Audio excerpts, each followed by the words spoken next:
ಈಶಾವಾಸ್ಯ ಉಪನಿಷತ್ತು, ಈಶಾವಾಸ್ಯ ಉಪನಿಷತ್ತು ಅಲ್ಲಿ ತಗೊಳ್ತೇನೆ. ಇಲ್ಲಿ ಶ್ವೇತಾಶ್ವರ ಉಪನಿಷತ್ತು, ಹಾಗೆ ಎರಡು ಉಪನಿಷತ್ತು ನಡೀತಾ ಇರ್ತವೆ. So I will be taking Shvetashvara Upanishad in this class and Ishavasya Upanishad in my house, so that there's no mix up of classes. And also another thing which I want to introduce is in these Upanishad classes we have to spend some time on meditation. ಧ್ಯಾನದಲ್ಲಿ ಸ್ವಲ್ಪ ಕಾಲ ಕಳೆಯಬೇಕು. So at least about 30 minutes we have to spend in meditation, so in any Upanishad class. And on Sunday I'll have a Saturday Upanishad class will be there in my house. Sunday there will be a meditation itself, 2 hours of meditation every Sunday. So those who want to join for the meditation, they can join. Saturday Upanishad class, Sunday meditation class, meditation for a longer duration. Here we will do meditation for half an hour or 25 minutes because the time is not sufficient.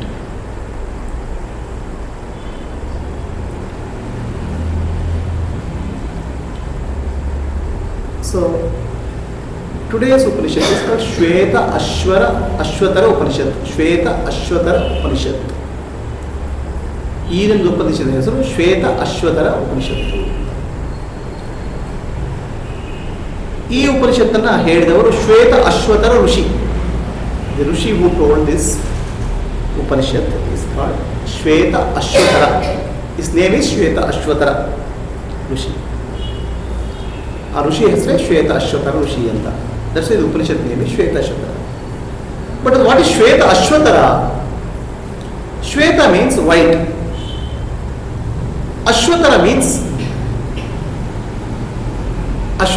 In Sanskrit it's a type of animal similar to horse. ಕುದುರೆ ಹಾಗಿರುವ ಒಂದು ಪ್ರಾಣಿ, not the horse but similar to horse. It's what they call is white mule ಅಂತ ಹೇಳ್ತಾರೆ. Similar to horse, ಕುದುರೆ ಹಾಗಿರೋ ಪ್ರಾಣಿ ಆದರೆ ಕುದುರೆ ಅಲ್ಲ. Shveta Ashvatara means white animal like a horse. That is the name of the Rishi. A Rishi who is having a name of an animal who is similar to horse but not horse but white in nature. But there is more than that. Shweta Ashwatara means more than that. Shweta Ashwatara ಬೇರೆನೂ ಇದೆ. ಅಶ್ವ represents the sense organs. ಕಣ್ಣುಗಳು. ಅಶ್ವ ಅಂದರೆ ಕುದುರೆ. ಆ ಕುದುರೆಗೆ ಸಾಮಾನ್ಯ ಉಪನಿಷತ್ತುಗಳಲ್ಲಿ ಭಗವದ್ಗೀತೆಯಲ್ಲಿ ಅದನ್ನು ಇಂದ್ರಿಯಗಳಿಗೆ ಹೋಲಿಸೋದು. It is sense organs. ಭಗವದ್ಗೀತೆಯಲ್ಲಿ ಶ್ರೀಕೃಷ್ಣ ಮತ್ತು ಅರ್ಜುನ ಸಂವಾದ ಮಾಡ್ತಾರೆ. Shrikrishna and Arjuna have a conversation in the battlefield. So in the battlefield, Krishna is holding the reins of the horses and Arjuna is tensed up. He is distraught. He is seeking advice from Krishna, wisdom from Krishna. Bhagavad Gita Shrikrishna ಅರ್ಜುನನ ಕುದುರೆಯ ಲಾಯವನ್ನು ಹಿಡ್ಕೊಂಡು ಕೂತ್ಕೊಂಡಿದ್ದಾನೆ. ಅರ್ಜುನ ದುಃಖ ಪೀಡಿತನಾಗಿ ಕೃಷ್ಣನಿಗೆ ಪ್ರಾರ್ಥನೆ ಮಾಡ್ತಿದ್ದಾನೆ. ಆ ಭಗವದ್ಗೀತೆಯಲ್ಲಿ ರಥ ಅದು ಮನುಷ್ಯನ ದೇಹ. The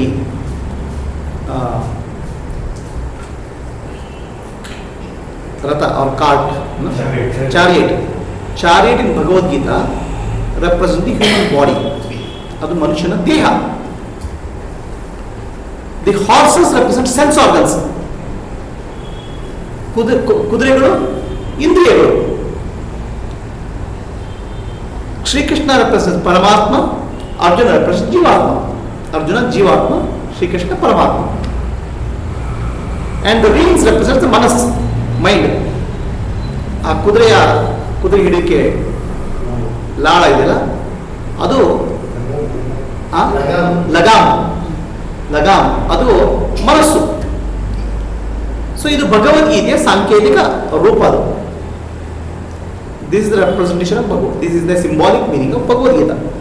Because this symbol is often used in Upanishad to give a example, to analogy to human body and the vehicle, right?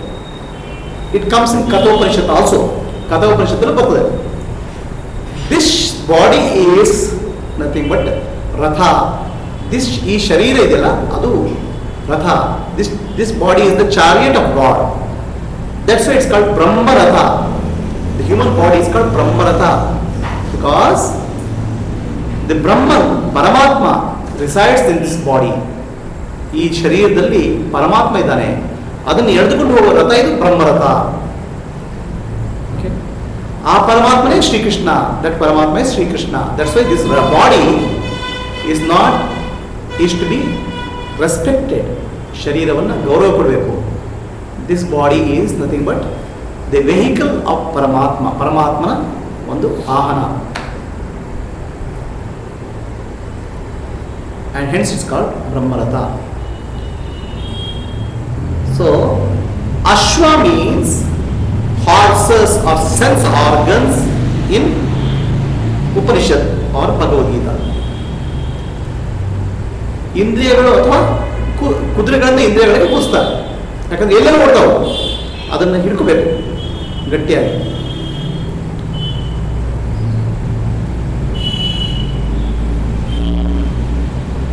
Ashwa also means mind in Sanskrit, mind in Upanishads. That's why it's called Ashwamedha. Ashwamedha yajna. There's a yajna called Ashwamedha. Ashwamedha yajna, the kings used to sacrifice the horse. ಒಂದು ಕುದುರೆಯನ್ನು ಬಲಿ ಕೊಡ್ತಾ ಇದ್ರು. That horse represents the ego there, ahankar. Okay, conquering all other kings. The kings feels they are superior, and after that feeling superiority, after understanding their strengths and limitations, they have to sacrifice the ego. That's the meaning of horse sacrifice. Ashwamedha. ಅಶ್ವಮೇಧದಲ್ಲಿ ಕುದುರೆಯನ್ನ ಎಲ್ಲ ಕಡೆ ರಾಜರಿಗೆ ಬಿಡ್ತಾ ಇದ್ರು. ಆ ರಾಜರು ಕುದುರೆಯನ್ನು ಕಟ್ಟಿ ಹಾಕಿದಾಗ ಯುದ್ಧ ಮಾಡಿ ಗೆದ್ದು ಕಡೆಗೆ ತಮ್ಮ ಅಹಂಕಾರವನ್ನ ನಾನು ಬಿಡ್ತಾ ಇದ್ದೇನೆ ಅನ್ನೋ ಭಾವನೆಯಲ್ಲಿ ಕುದುರೆಯನ್ನು ಬಲಿ ಕೊಡ್ತಾ ಇದ್ರು ಅನ್ನೋದು ಅಶ್ವಮೇಧ yajna. So ashva means sense organs, ashva means ego, ahankara. ಅಶ್ವದು ಕುದುರೆ ಅಂದರೆ ಅಹಂಕಾರ ಕೂಡ ಹೌದು, ಕುದುರೆ ಅಂದರೆ ಮನಸ್ಸು ಕೂಡ ಹೌದು, ಇಂದ್ರಿಯಗಳು ಕೂಡ ಹೌದು. So Ashvatara means somebody who has risen above the sense organs. ಯಾರು ಇಂದ್ರಿಯಗಳನ್ನು ದಾಟಿದ್ದಾರೋ ಅವನು ಅಶ್ವತರ. somebody who has gone beyond sense organs. ಇಂದ್ರಿಯಗಳನ್ನು ದಾಟಿ ನಿಂತವನು ಅಶ್ವತರ. somebody who has mastered the sense organs is called ಅಶ್ವತರ. okay, Shweta Ashvatara. Shweta means white. The whiteness represents the purity of the mind. ಶುದ್ಧವಾದ ಮನಸ್ಸಿಗೆ ಶ್ವೇತ ಅಂತ ಹೇಳೋದು. So a Rishi who has become purified, who is pure in mind, who has risen above the sense organs is called Ashwatara. Shweta Ashwatara. ಶ್ವೇತ ಅಂದರೆ ಬಿಳಿದು, ಅಶ್ವ ಅಂದರೆ ಇಂದ್ರಿಯಗಳು. ಶ್ವೇತ ಅಶ್ವತರ ಅಂದರೆ ಯಾರ ಋಷಿಯ ಮನಸ್ಸು ಶುದ್ಧವಾಗಿ, ಪರಿಪೂರ್ಣವಾಗಿ, ಪೂರ್ಣವಾಗಿ ಶುದ್ಧವಾಗಿ ಆ ಇಂದ್ರಿಯಗಳಿಗಿಂತ ದಾಟಿ ನಿಂತಿದ್ದಾರೋ ಆ ಋಷಿಯ ಹೆಸರು ಶ್ವೇತಾಶ್ವತರ ಋಷಿ. ಆ ಶ್ವೇತಾಶ್ವತರ ಋಷಿ ಹೇಳಿದ್ದಕ್ಕೆ ಇದಕ್ಕೆ ಶ್ವೇತಾಶ್ವತರ ಉಪನಿಷತ್ತು ಅಂತ ಹೇಳೋದು. That's the Upanishad, Shvetashvatara Upanishad. Shvetashvatara means a horse like animal. Shvetashvatara also means somebody who has gone beyond the sense organs, who has mastered the sense organs with a purified mind. ಯಾರು ಶುದ್ಧವಾದ ಮನಸ್ಸಿಂದ ಇಂದ್ರಿಯಗಳ ಮೇಲೆ ವಿಜಯವನ್ನು ಪ್ರಾಪ್ತ ಮಾಡಿದನೋ ಅವನಿಗೆ ಶ್ವೇತಾಶ್ವತರ ಅಂತ ಹೇಳಿ. ಇಲ್ಲದ್ರೆ ನಮ್ಮ ಇಂದ್ರಿಯಗಳು ಎಲ್ಲೆಲ್ಲೋ ಓಡ್ತಾ ಇರ್ತಾರೆ. ಅದರ್ವೈಸ್ ಅವ್ರ sense organs are running everywhere like horses. ನಮ್ಮ ಕುದುರೆಗಳಿಗೆ ಹೋದಾಗ ನಮ್ಮ ಇಂದ್ರಿಯಗಳು ಎಲ್ಲೆಲ್ಲೋ ಹೋಗ್ತವೆ. ಆ ಇಂದ್ರಿಯಗಳನ್ನು ಗೆಲ್ಲಬೇಕಾದ್ರೆ ಅಲ್ಲಿ ಮನಸ್ಸು ಶುದ್ಧಿ ಆಗಬೇಕು. The mind has to become purified. That mind is called Shveta. So same symbology comes in purana also. ಪುರಾಣದಲ್ಲೂ ಅದೇ ಬರ್ತದೆ. ಶ್ರೀ ಭಗವಾನ್ ಮಹಾವಿಷ್ಣು ಅಥವಾ ನಾರಾಯಣ, ಶ್ರೀಮನ್ ನಾರಾಯಣ ಕ್ಷೀರಾಬ್ಧಿಶಾಯಿ ಅಂತ.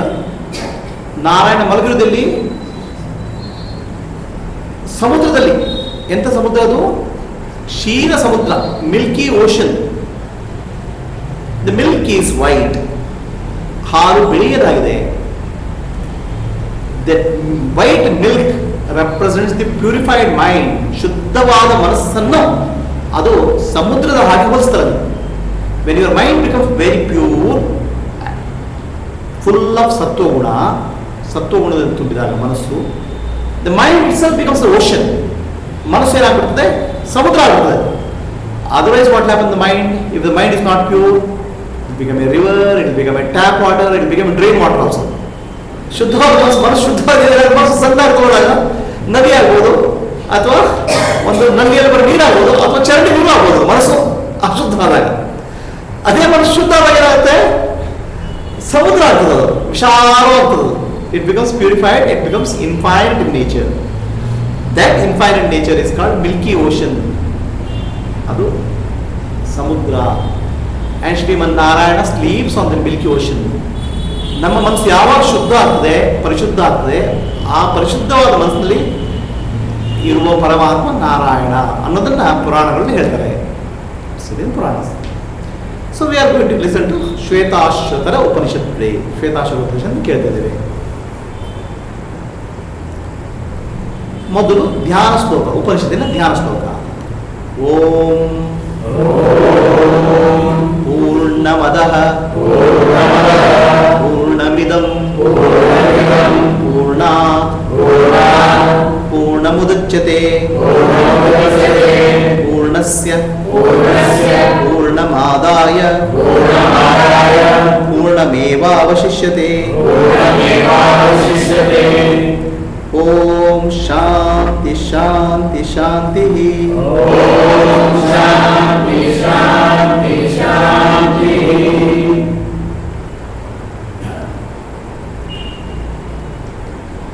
ಇದು ಈ ಉಪನಿಷತ್ತಿನ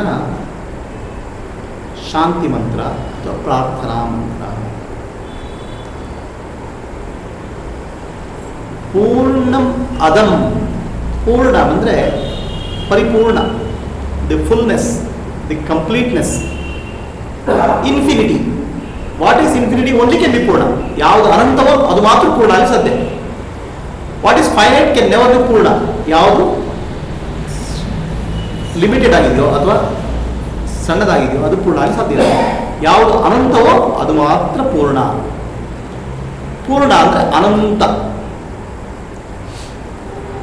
ಪೂರ್ಣಂ ಅದಂ ಪೂರ್ಣಂ ಇದಂ. ಅದಂ ಅಂದರೆ ಅದು, ದಟ್. ಪೂರ್ಣಮಿದಂ ಅಂದರೆ ಇದು, this. That is infinity and this is infinity. ಅದು ಪೂರ್ಣ, ಇದು ಪೂರ್ಣ. ಹಾಗಿದ್ರೆ ಪೂರ್ಣ ಯಾವುದು? ಅದು ಯಾವುದು? ಅದು ನಮ್ಮ ಕಣ್ಣಿಗೆ ಕಾಣದಿದ್ದದ್ದು. What our eyes cannot see. ಯಾರಿಂದ ಈ ವಿಶ್ವ ಕಾಣ್ತಾ ಇದೆ, ಬಂದಿದೆ, ಆ ಚೇತನಕ್ಕೆ ಪೂರ್ಣ ಆಗ್ತದೆ. ಆ ಚೇತನ ನಾವು ಯಾವಾಗ ನೋಡ್ಲಿಕ್ಕೆ ಆಗುದಿಲ್ಲ. The consciousness, pure awareness from which this universe has manifested, ಪರಬ್ರಹ್ಮ ಅಥವಾ ಪರಮಾತ್ಮ, ದಟ್ ಈಸ್ ಪೂರ್ಣ. ಅದು ಪೂರ್ಣ.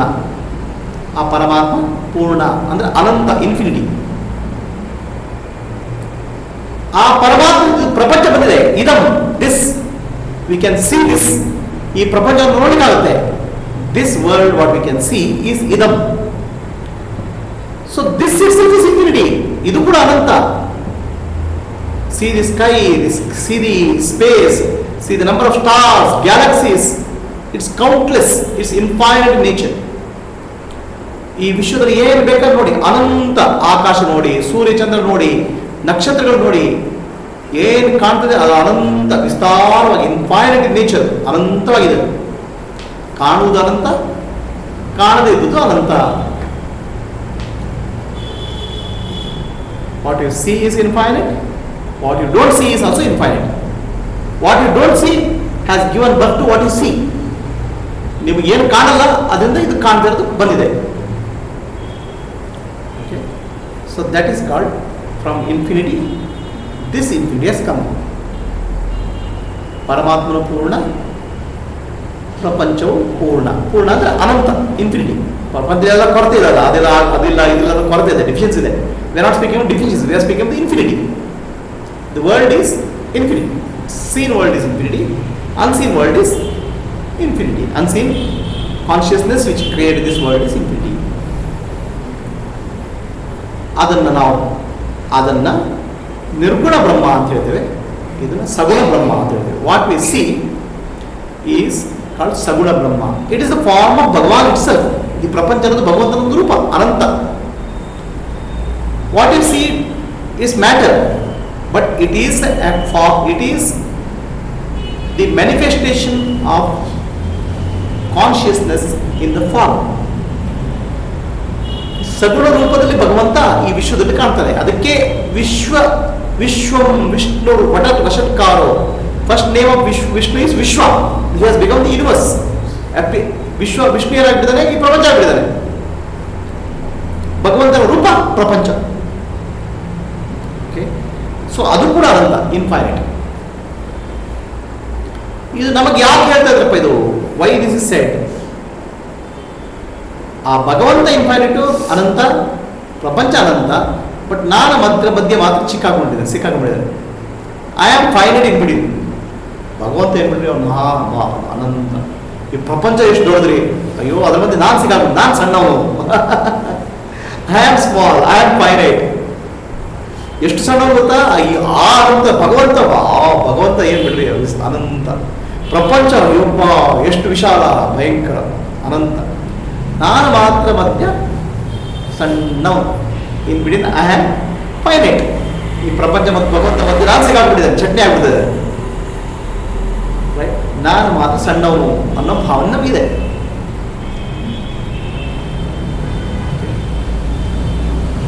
ಅದಕ್ಕೆ ಏನ್ ಹೇಳ್ತಾರೆ, ಪೂರ್ಣಸ್ಯ ಪೂರ್ಣಮಾದಾಯ ಪೂರ್ಣಮೇವಾವಶಿಷ್ಯತೆ. ಈ ಪೂರ್ಣದಿಂದ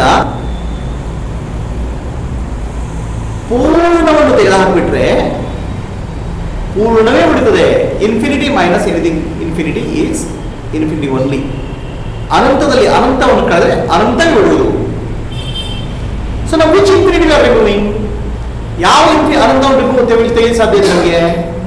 ವಿ ಕೆನಾಟ್ ರಿಮೂವ್ ಪರಮಾತ್ಮ who is infinity. We can't see. ಅವನು ಕಾಣಲಿಕ್ಕೆ ನೋಡಕ್ಕಾಗಲ್ಲ, ಪರಮಾತ್ಮ ಕಾಣಲ್ಲ. ಹಾಗೆ ಯಾವ ಅನಂತವನ್ನು ರಿಮೂವ್ ಯಾವ ಅನಂತವನ್ನು ತೆಗೆಯಲಿಕ್ಕೆ ಸಾಧ್ಯ ಇದೆ ನಮಗೆ? ಈ ಎದುರಿಗೆ ಕಾಣ್ತಾ ಇದೆಯಲ್ಲ ಪ್ರಪಂಚ, the world which we see, if you remove that, ಆಯ್ತಾ, ಆ ಪ್ರಪಂಚ ತೆಗೆದ್ರೆ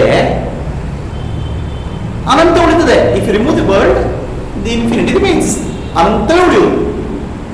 ಅದೇ ಪ್ರಪಂಚ ತೆಗೆಯುವುದು ಹೇಗೆ? How do you remove the world? ಪ್ರಪಂಚ how do you remove the world? ಪ್ರಪಂಚ ಹೇಗೆ ತೆಗೆಯುವುದು? How do you remove the world? ಪ್ರಪಂಚ ಹೇಗೆ ತೆಗೆಯುವುದು? ಯಾವ ಏನ್ ಮಾಡಿದ್ರೆ ಪ್ರಪಂಚ ಹೋಗ್ತದೆ? By doing what you can remove the world? In deep sleep, ಇನ್ ಗಾಢ ನಿದ್ದೆಯಲ್ಲಿ ಬೇರೆ ವರ್ಲ್ಡ್, ಪ್ರಪಂಚ ಎಲ್ಲಿದೆ? ಗಾಢ ನಿದ್ದೆ, ಪ್ರಪಂಚ ಇಲ್ಲ. ಆಯ್ತಾ? ಅಲ್ಲಿ ಉಳಿದದೇನು? ಪರಮಾತ್ಮ ಮಾತ್ರ. ಕಡೆ ಜೀವಾತ್ಮ. ನೀವು ಪರಮಾತ್ಮ ಮತ್ತು ಜೀವಾತ್ಮ ಉಳ್ಕೊಂಡಿದ್ರಿ ಯಾವ ಗಾಢ ನಿದ್ದೆಯಲ್ಲಿ. In deep sleep world is disappear. Okay, only paramatma is there and jivatma is there. And that state where the world is removed is blissful. ಆನಂದವಾಗಿ ನಿದ್ದೆ ಮಾಡಿದೆ ಅಂತ ಹೇಳ್ತಾರೆ ಗಾಢ ನಿದ್ದೆಯಲ್ಲಿ. ಎರಡು ವೆರಿ ಬ್ಲಿಸ್ಫುಲ್ ಸ್ಲೀಪ್ ಅಂತ ಹೇಳ್ತಾರೆ, ಆನಂದವಾಗಿ ನಿದ್ದೆ ಮಾಡಿದೆ ಅಂತ ಹೇಳ್ತಾರೆ. ಸೊ ಒಂದು ಕಂಡೀಷನ್ ಏನಾಯ್ತು, ನಿದ್ದೆಯಲ್ಲಿ ಗಾಢ ನಿದ್ದೆಯಲ್ಲಿ ಪ್ರಪಂಚ ಹೋಯಿತು.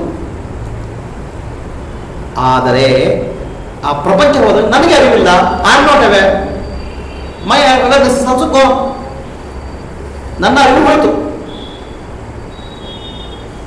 ಸೊ ನನಗೆ ಅರಿವಿತ್ತು ಪ್ರಪಂಚ ತೆಗೆದಾಗ, when I am aware the world disappears, then I remain, ನಾನು ಇದ್ದೇನೆ, and that is infinity, ನಾನು ಏನು ಉಳಿತಲ್ಲ ಅದು ಇನ್ಫಿನಿಟಿ, ಅನಂತ. With my awareness, if the world disappears, world is removed,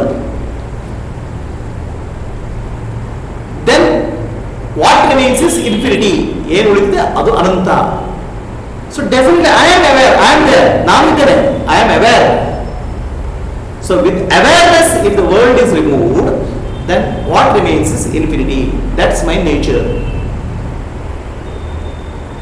ನೀವು ಎಚ್ಚರ ಸ್ಥಿತಿಯಲ್ಲಿ ನಿಮ್ಮ ಪ್ರಪಂಚ ಮಾಯ ಆದಾಗ, ಪ್ರಪಂಚ ಹೋದಾಗ ನಾನು ಉಳಿತೇನೆ.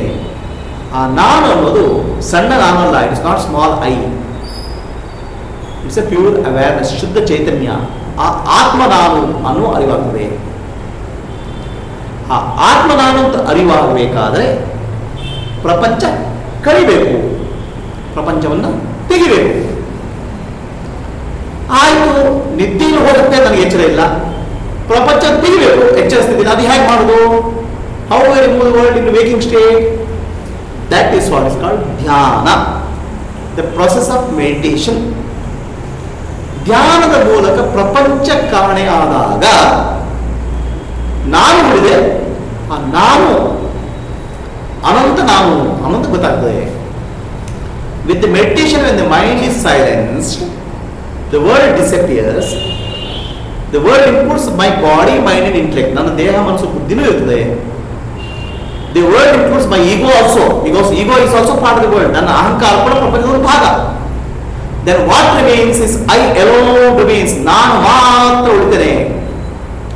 ಆ ನಾನು ಶುದ್ಧ ನಾನು, that I is pure I, that pure I is ಪರಮಾತ್ಮ, that pure I is awareness, ಶುದ್ಧ ಚೈತನ್ಯ. ಆ ನಾನು ಮಾತ್ರ ಉಳಿತೇನೆ. ಆ ನಾನು ಅನಂತ, that I is infinite in nature, ಅನಂತವಾದ ನಾನು ಉಳಿತೇನೆ. ಆವಾಗ ನಿಮಗೆ ದುಃಖ ಹೋಗ್ತದೆ. ಏನು, ನಾನು ಸಣ್ಣವನು, ಈ ಪ್ರಪಂಚ ದೊಡ್ಡದು, ಭಗವಂತ ದೊಡ್ಡದು, ಎಲ್ಲರೂ ದೊಡ್ಡರಪ್ಪ, ಇಲ್ಲಿ ನಾವೆಲ್ಲ ಸಣ್ಣವರು ಮನುಷ್ಯರು ಅಂತ ದುಃಖ ಹೋಗ್ತದೆ. The suffering which you are having because I am finite, the world is infinity, Bhagavan is infinite, I am finite, that suffering goes. And when that suffering goes, you will be filled with the bliss, ಆನಂದ ಸ್ವರೂಪ ಹೋಗ್ತೀರ. When you are filled with the ananda, when you are filled with bliss, your suffering goes, ಎಲ್ಲ ದುಃಖಗಳು ನಾಶ ಆಗ್ತವೆ. And when the suffering goes, the repeated cycle of birth and death goes. ಪುನಃ ಸಾವುಗಳ ಚಕ್ರದಿಂದ ಹೊರ ಬರ್ತೀರಾ. ಇದನ್ನು ಒಂದು ಶ್ಲೋಕದಲ್ಲಿ ಹೇಳಿದ್ದಾರೆ. ಪೂರ್ಣಮದಂ ಪೂರ್ಣಮಿದಂ ಪೂರ್ಣಾತ್ ಪೂರ್ಣಮುದಚ್ಯತೆ ಪೂರ್ಣಸ್ಯ ಪೂರ್ಣಮಾದಾಯ ಪೂರ್ಣಮೇವಾವಶಿಷ್ಯತೆ.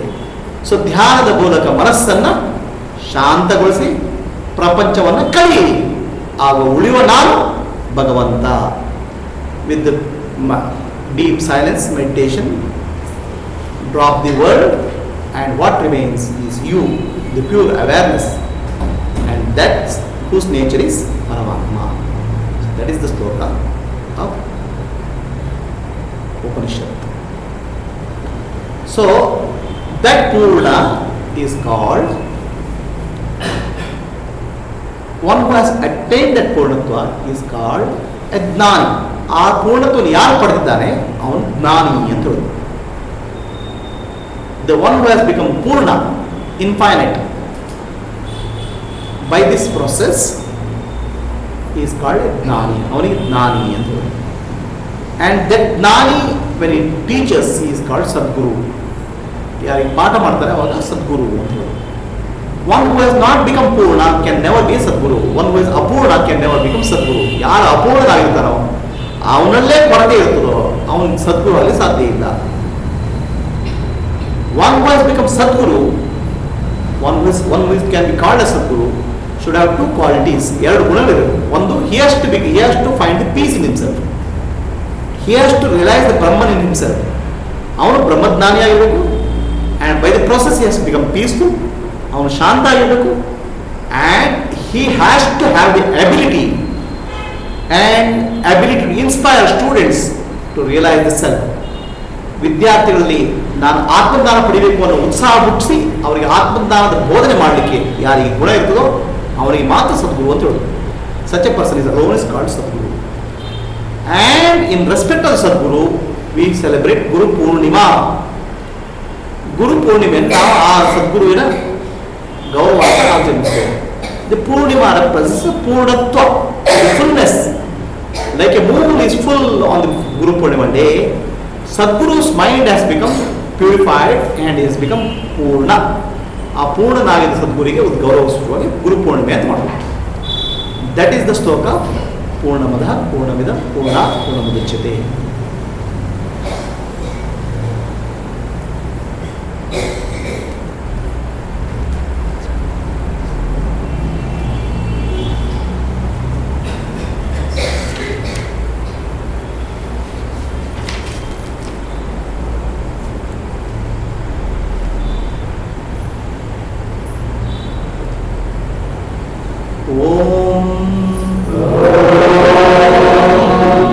सहनावतु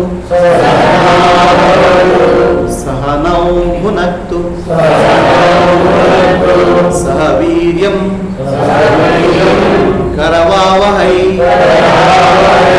तेजस्विना वधीतमस्तु मा विद्विषावहै. शांति शांति शांति ಈ ಉಪನಿಷತ್ತಿನ ಇನ್ನೊಂದು ಶಾಂತಿ ಮಂತ್ರ ಸಹನ ಭವತು ಸಹನೋ ಪುರತ್ತು.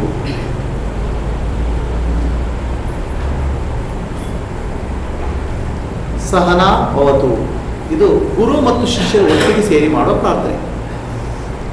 The master and disciple together chant this mantra. May ಬ್ರಹ್ಮನ್ ಆ ಪರಮಾತ್ಮ ನಮ್ಮಿಬ್ಬರನ್ನು ರಕ್ಷಣೆ ಮಾಡಲಿ.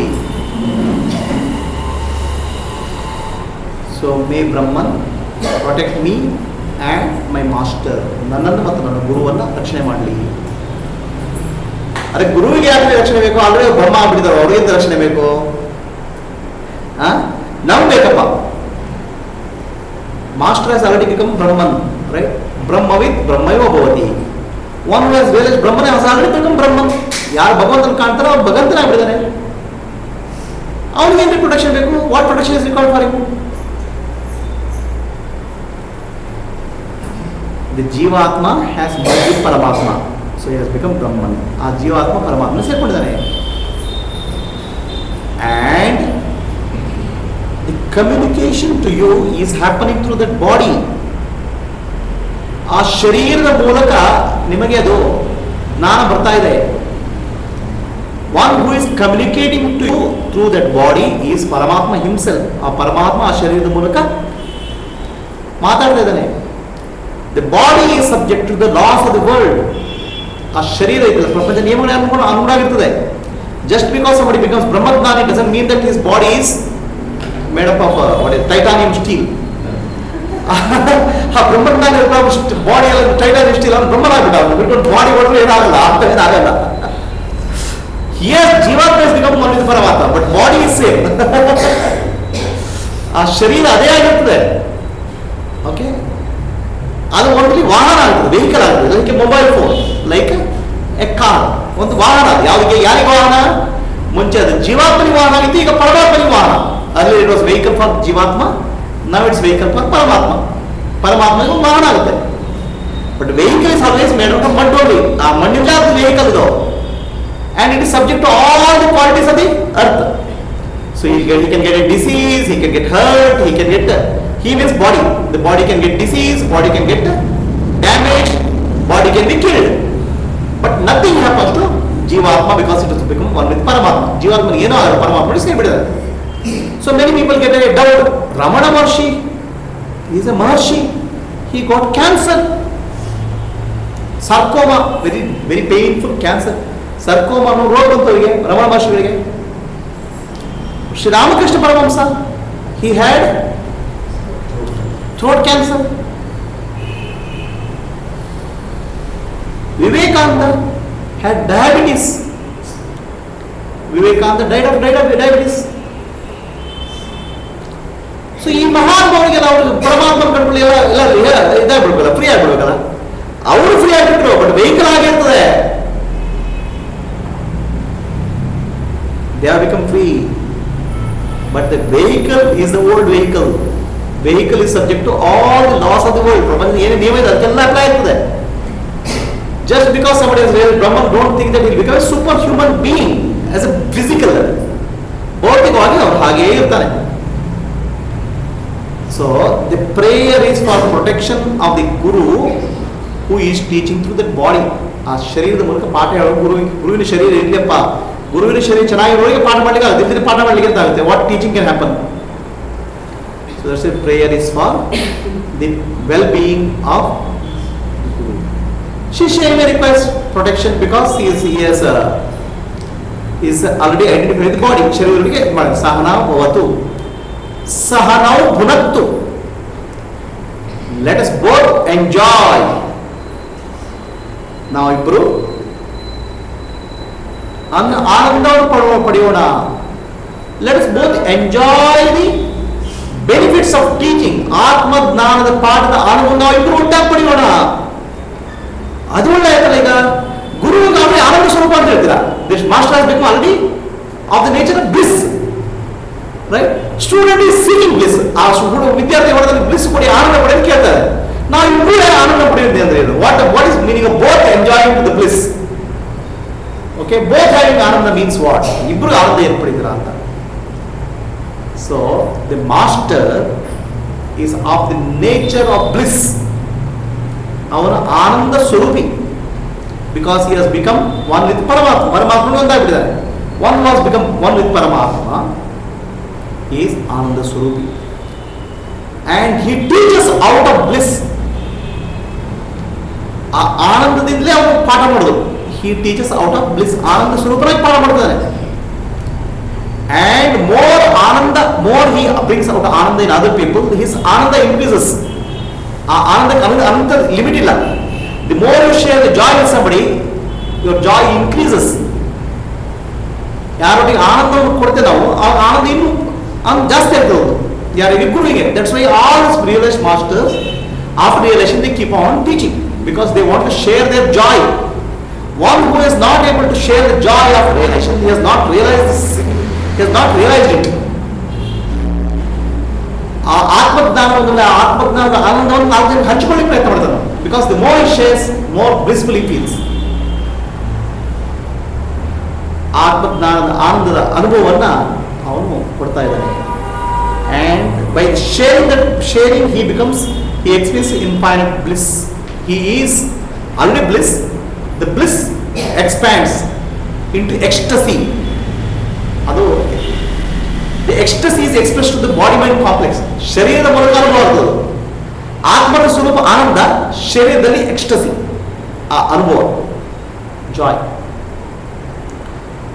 ಶಿಷ್ಯ, the student is seeking bliss. ಆನಂದವನ್ನು ಪಡ್ಲಿಕ್ಕೆ ಪ್ರಯತ್ನ ಮಾಡ್ತಾರೆ.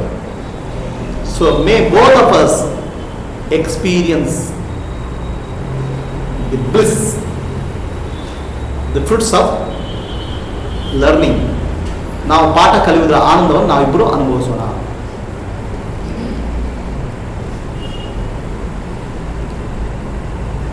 ಸಹ ವೀರ್ಯಂ ಕರವಾವಹೇ. ಮೇ ಬ್ರಹ್ಮನ್, ಆ ಭಗವಂತ ನಮ್ಮಿಬ್ಬರನ್ನು ವೀರ್ಯವಾನ್, ಶಕ್ತಿಶಾಲಿಯಾಗಿ ಮಾಡಲಿ. Urea means the power, Shakti. The only thing which can give you highest power, the courage, is but ಆತ್ಮಜ್ಞಾನ. ಆತ್ಮಜ್ಞಾನ ಮಾತ್ರ ಮನುಷ್ಯನಿಗೆ ನಿಜವಾದ ಶಕ್ತಿಯನ್ನು ಕೊಡೋದು. Otherwise people have power. What type of power? ಧನಬಲ,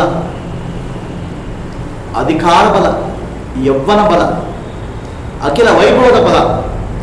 so somebody has different types of power. ಶರೀರದ ಬಲ, the physical power, ಧನ ಬಲ, ಮನಿ ಪವರ್, ಅಖಿಲ ವೈಭವದ ಪವರ್ ಬಲ, ಲಾಟ್ ಆಫ್ ರಿಚಸ್. ಆಯ್ತಾ? ಯೌವನ ಬಲ, the body. All these powers have a beginning and end. ಈ ಎಲ್ಲ ಶಕ್ತಿಗಳಿಗೆ ಒಂದು ಆದಿ ಇದೆ, ಅಂತ್ಯ ಇದೆ. It comes, it goes, it is up and down. But atmabala is eternal. ಆತ್ಮಜ್ಞಾನ, ಆತ್ಮಬಲ ಅದು ಶಾಶ್ವತ. ಅದಕ್ಕೆ ಸಮನಾದ ಬಲ ಯಾವುದೂ ಇಲ್ಲ. There is no power equivalent of that. That's it's called ಬಲಂ ಬಲಂ ಬ್ರಹ್ಮ ಬಲಂ ಬ್ರಹ್ಮ ತೇಜೋ ಬಲಂ.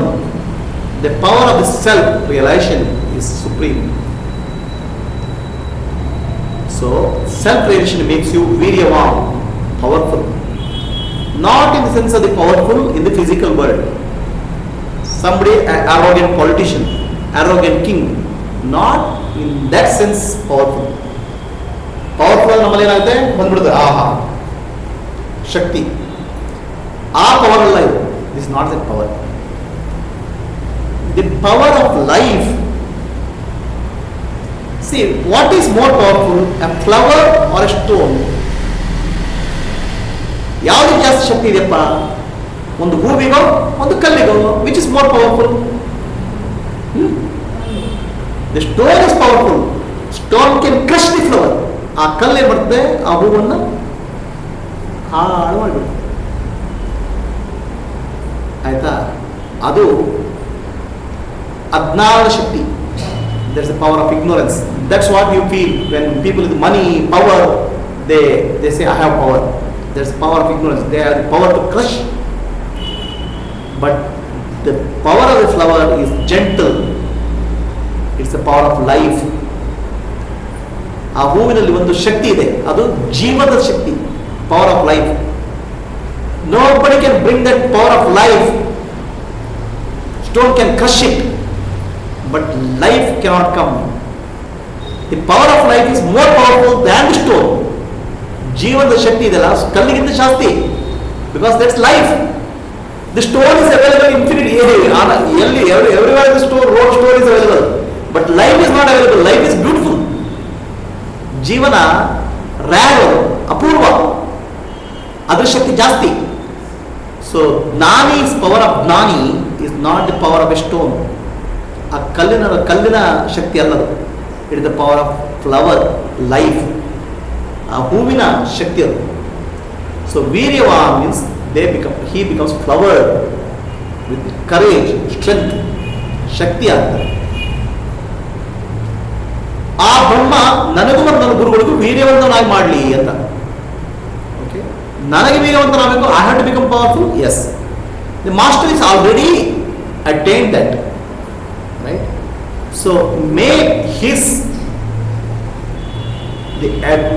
wisdom spread and bloom.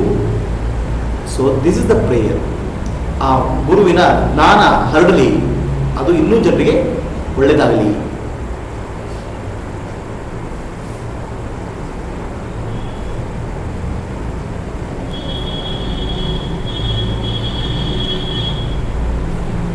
ಸಹ ವೀರ್ಯಂ ಕರವಾವಹೈ. ನಾವಿಬ್ಬರೂ ಅದನ್ನು ಚೆನ್ನಾಗಿ ಕೆಲಸ ಮಾಡೋಣ. Let us both of us work for that jnana. ಆ ಜ್ಞಾನಕ್ಕೋಸ್ಕರ ನಾವಿಬ್ಬರು ಕೆಲಸ ಮಾಡಲಿಕ್ಕೆ ಅನುಗ್ರಹ ಮಾಡಲಿ ಭಗವಂತ. So this student has to do sadhana, spiritual practices. ವಿದ್ಯಾರ್ಥಿ ಏನು ಮಾಡಬೇಕು? ಸಾಧನೆ ಮಾಡಬೇಕು. What master has to do? ಅವನೇನು ಸಾಧನೆ ಮಾಡಬೇಕು? The master's body is available, kept by the universe for teaching purpose. Otherwise there is no point for the universe to keep the body. ಆ ಶರೀರ ಇರುವ ಅಗತ್ಯ ಇಲ್ಲ. ಒಬ್ಬ ಜ್ಞಾನ ಬಂದ ಶರೀರ ಏನೂ ಇಲ್ಲ, ಪ್ರಯೋಜನ ಇಲ್ಲ ಅದು. The body is useless for a ಜ್ಞಾನಿ, because after attaining the Atma-jnana, it is useless. It is like a banana. You peel the skin of the banana. ಬಾಳೆಹಣ್ಣು ಸಿಕ್ಕಿ ತಿಂದರೆ ಒಳಗೆ ಮಾತ್ರ ತಿನ್ನಲಿಕ್ಕೆ ಆಗುದು. ಹಾಗೆ ಆತ್ಮಜ್ಞಾನ ಬಂದ ಶರೀರ ಸಿಕ್ಕೇ ಹಾಗೆ. The body is just a skin of banana. But the universe protects that body for the purpose of teaching. ಆ ಪ್ರಪಂಚ ಏನು ಮಾಡ್ತದೆ, ಆ ಶರೀರ ಉಳಿಸ್ಕೊಳ್ತದೆ ಸ್ವಲ್ಪ ಕಾಲ, ಇವ್ರಿಗೆ ಬೇರೆ ಪಾಠ ಆಗಲಿ ಅಂತ. So the prayer is let more teaching happen through that body, ಆ ಶರೀರದ ಮೂಲಕ ಪಾಠ ಆಗಲಿ. And may I put more effort, ನಾನು ಪ್ರಯತ್ನ ಮಾಡಲಿ. ಸಹ ವೀರ್ಯಂ ಕರವಾವಹೈ ತೇಜಸ್ವಿನಾವಧೀತಮಸ್ತು ಮಾ ವಿದ್ವಿಷಾವಹೈ.